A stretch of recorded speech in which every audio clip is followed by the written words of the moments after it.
Elle se rend dans les régions les plus reculées du Vietnam, du Cambodge et du Laos.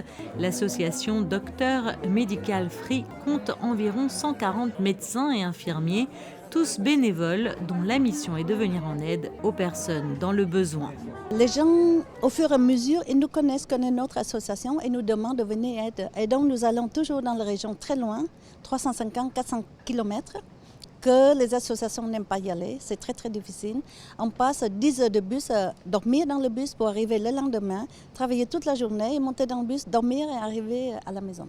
Après avoir quitté le Vietnam à l'âge de 9 ans pour la France et suite à un AVC en 2010 dont elle sort indemne, Yvonne Dung Solonirina décide de venir en aide aux personnes les plus démunies dans son pays d'origine et crée ainsi son association Doctors Medical Free.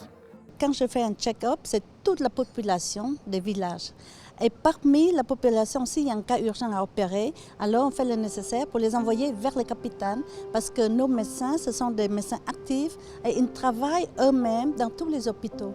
Donc, dans tous les hôpitaux, nous avons nos propres médecins, mais qui ne sont pas nos propres.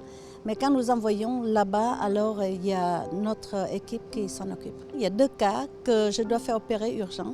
Et donc, j'ai déjà fait...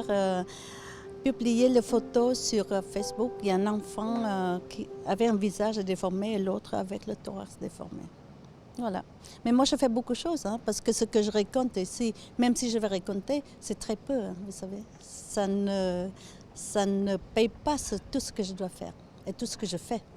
Et donc, je paye toujours moi-même.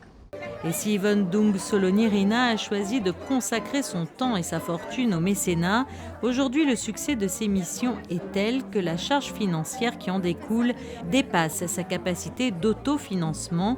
C'est pourquoi Doctors Medical Free a besoin de soutien. Plusieurs artistes de la principauté, comme Liv Carsanti, l'ont bien compris et ont répondu à cet appel du cœur en offrant plusieurs de leurs œuvres.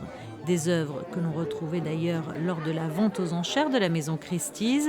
Un défilé de mode, une tombola et un spectacle ont également animé la soirée. L'ensemble des dons récoltés a été reversé à l'association.